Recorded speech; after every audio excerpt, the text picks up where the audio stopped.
Today, we're not just uncovering a dusty historical footnote. We're stepping into a story that spans the entire sweep of human history. A story that begins in a garden of perfection, survives through a cataclysmic flood, and culminates in a desert revelation that still whispers to us today.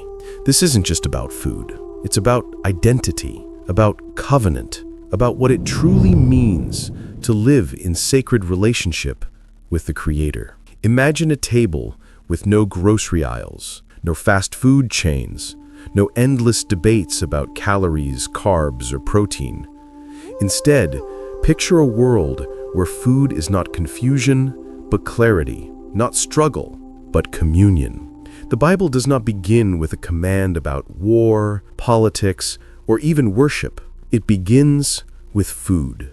And hidden within these ancient instructions are secrets about who we are, why we hunger, and how God's design for our diet may reveal something far deeper than nutrition. Stay with me, because as we journey from Eden to the flood and finally into the wilderness of Sinai, you're going to see how food became one of the most powerful symbols of our relationship with God, and why what was placed on the table mattered just as much as who was seated around it.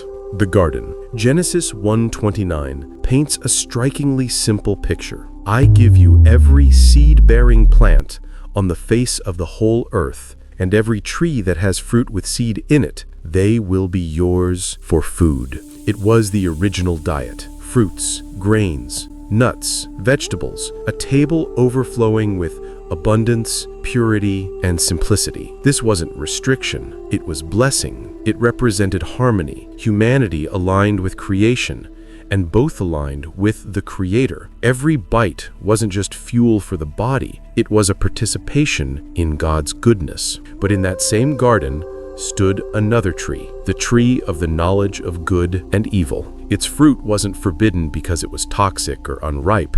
It was forbidden because it carried the weight of obedience. The act of eating was never about the fruit. It was about allegiance. And when Adam and Eve lifted that single piece of fruit to their lips, it wasn't just taste, it was treason. A spiritual fracture entered the world. And from that moment, food carried a new meaning. What was once a pure act of life became entangled with death, toil, and pain. Humanity's diet, like its soul, had been corrupted. The flood and a new diet. Fast forward through generations, violence fills the earth, corruption spreads like wildfire, and humanity spirals downward. Then a flood, a reset. Only 8 souls survive, stepping off the ark into a world washed clean, yet permanently altered. And with this new world came a new diet. Genesis 9:3 declares, everything that lives and moves about will be food for you.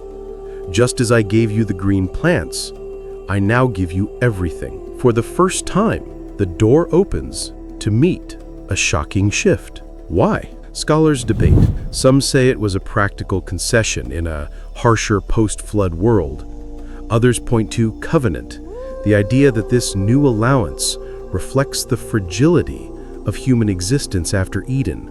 Either way, this was more than nutrition. This was theology. And even here, boundaries remained. But you must not eat meat that has its lifeblood still in it. Blood wasn't about flavor or health. It was about sacredness. In Hebrew thought, life itself flowed in the blood, and life belonged to God alone. Every meal then became a reminder. Survival requires life to be taken, but life is not yours to own. Even in eating, humanity was called to remember the holiness of existence. Generations later, we arrive at the blazing sands of the wilderness. Israel has been freed from Egypt's chains. They are no longer slaves, but they are not yet a nation. They need structure, identity, a culture that separates them from the chaos of the nations around them. And this is where God speaks again. This time not in a garden, not after a flood, but in the desert. The laws of Leviticus and Deuteronomy unfold like a sacred blueprint, Every rule about clean and unclean animals, every instruction about what could and could not be eaten, carried more weight than taste or tradition. These weren't arbitrary lists. They were markers of holiness, boundaries that reminded Israel daily, you are set apart. Think about it. But here's the question that lingers like an echo across the desert winds. Why food? Why would the creator of the universe, who shaped galaxies and split seas, care so deeply about what his people placed on their plates? The answer is not just about nutrition or survival. It's about identity. Because in every bite, every meal, every choice of what was clean and what was unclean, Israel was doing more than eating. They were rehearsing their calling. They were living out a daily reminder that they belonged to someone greater, someone who marked them as different from the nations around them. And that's where our journey takes a turn. From dusty wilderness commands to a provocative question for us today. What if a single bite of food could alter the trajectory of your entire life? Not just your physical health, but your spiritual journey, your cultural identity, and your place within an ancient covenant that stretched across centuries. In ancient Israel, dietary laws set God's people apart from the surrounding nations, marking them as holy and distinct. Among these laws, one command stood firm: do not eat the flesh of the pig, for it is unclean to you. Imagine this. Every time you sat down to eat, you weren't just choosing between bread and meat or fruit and vegetables. You were choosing identity. You were declaring allegiance. You were stepping into a rhythm of life designed to mark you as holy, set apart, and uniquely tied to the Creator of the universe. In our modern world, we are constantly bombarded with food philosophies: keto, paleo, vegan, intermittent fasting, each claiming to hold the key to better health and longer life. But long before influencers and diet gurus, there was a divine food code, a set of instructions not invented in gyms or kitchens, but etched into sacred scripture. And unlike modern diets that come and go, this one shaped entire civilization. Today, we embark on a deep dive into a question posed by one of our community members. Thank you, Richardaker, for asking something that has sparked a journey across thousands of years.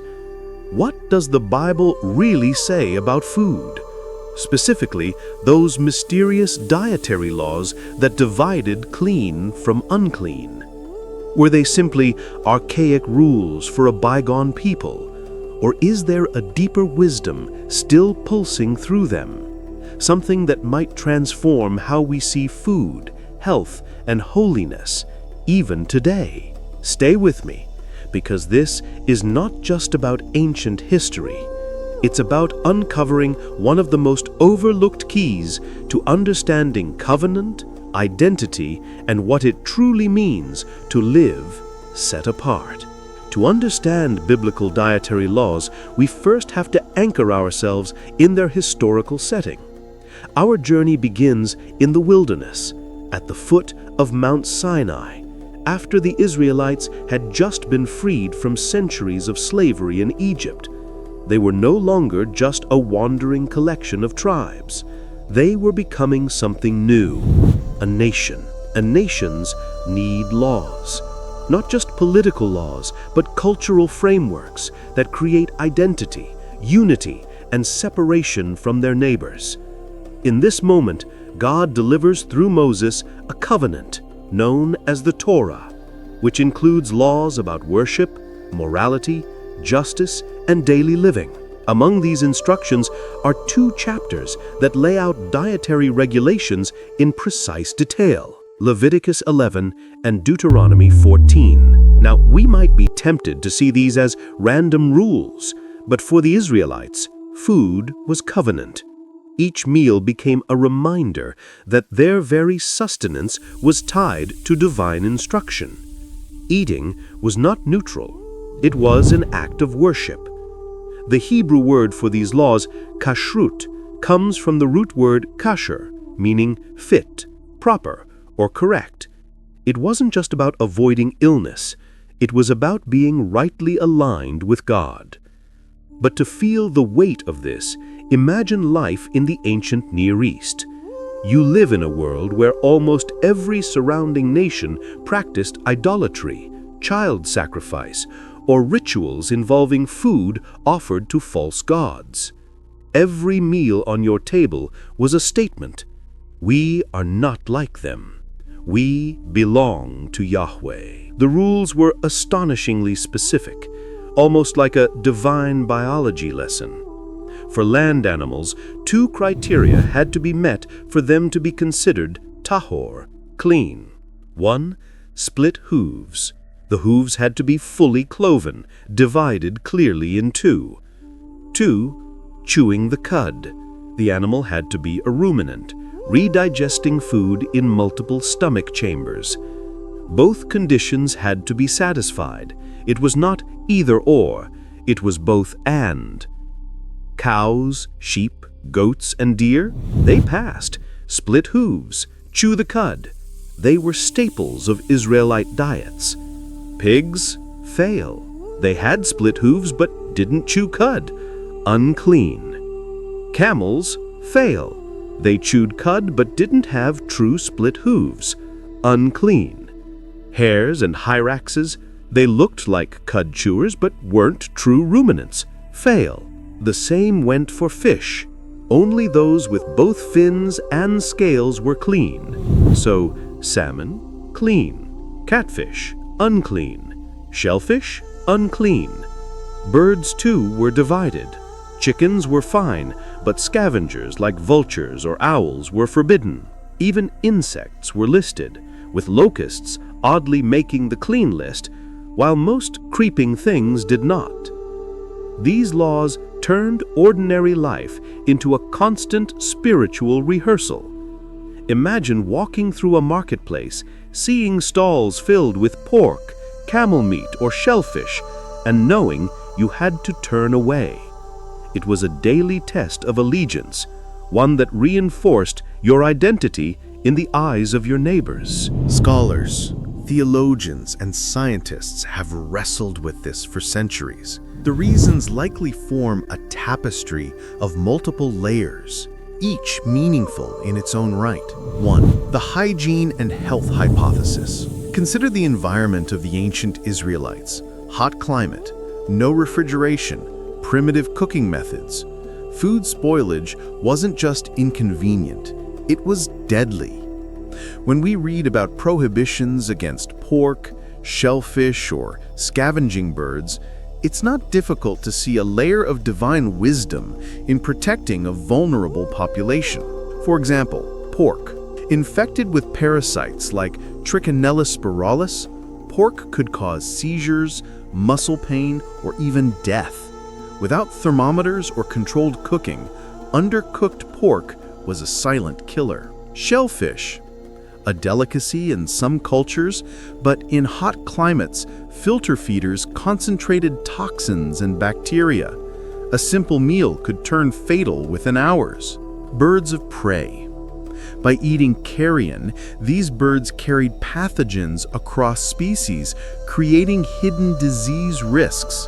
It's easy to imagine how generations of Israelites protected from these dangers would outlast neighboring populations who consumed riskier diets. Survival itself could have been one of the blessings embedded in obedience. 2. The symbolic and purity hypothesis.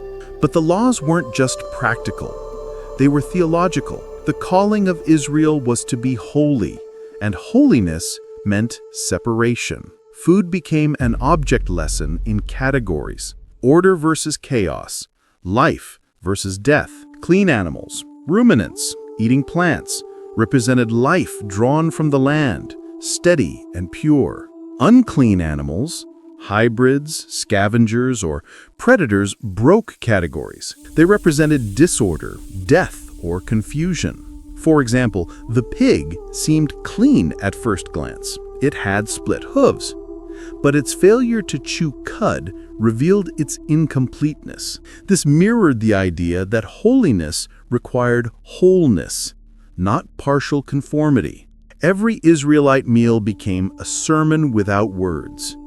Eating clean reinforced their role as God's distinct people, constantly rehearsing spiritual truths. 3. The ethical and practical hypothesis. Finally, ethics and sustainability emerge. In desert lands where water and grain were scarce, raising pigs was inefficient. Cows and goats, on the other hand, thrived on scrubland and produced milk, wool, and meat without competing with humans for food.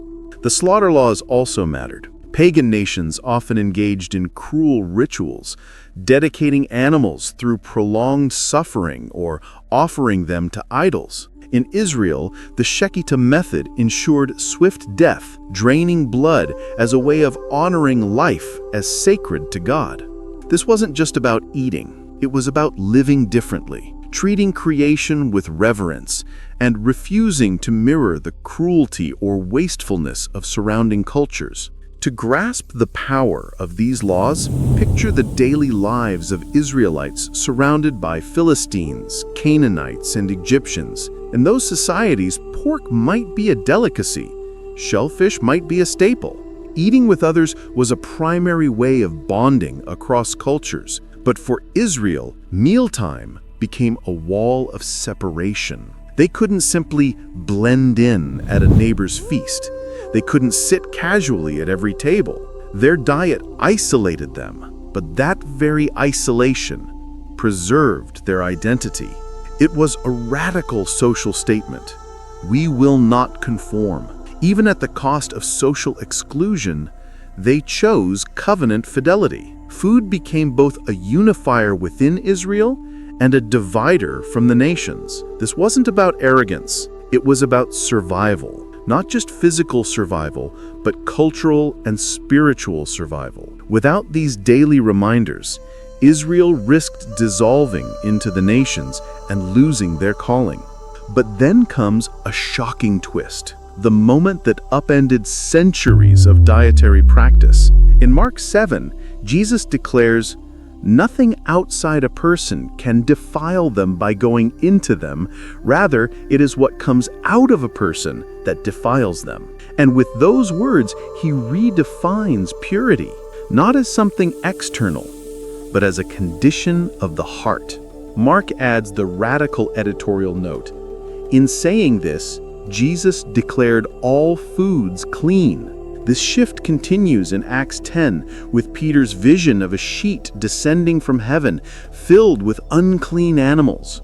3 times a voice commands, "Get up, Peter, kill and eat."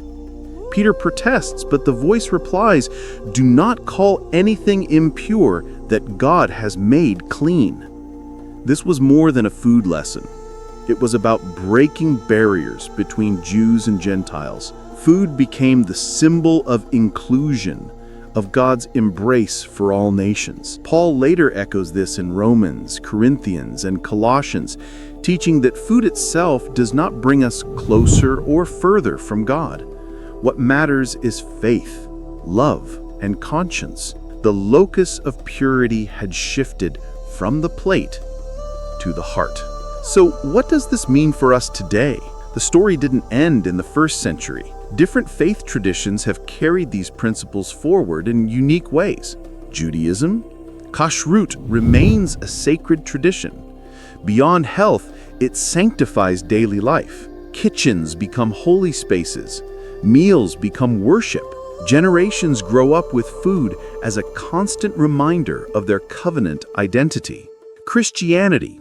Most traditions affirm freedom in Christ, but some, like Seventh-day Adventists, adopt dietary principles from Leviticus for health and stewardship reasons, often embracing plant-based diets. Modern seekers.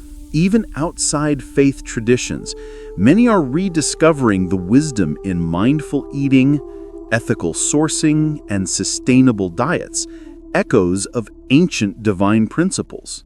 At its core, the biblical narrative challenges us to ask, does how I eat reflect my values? Does it honor the body I've been given? Does it open doors to community and connection, or close them? Food is never just food. It is biology, history, and theology, served on a plate. Richardaker's question has taken us on a sweeping journey, from Sinai's deserts to the New Testament's revelations, from biology to theology. We've seen how a bite of food could mark identity, protect health, symbolize holiness, and even become the stage for one of the most radical shifts in religious history. But we've only scratched the surface, because if food laws hold hidden layers of wisdom, what about the other mysterious laws? Like the strange commands in Deuteronomy, the symbolism of the tabernacle, or the rituals of sacrifice.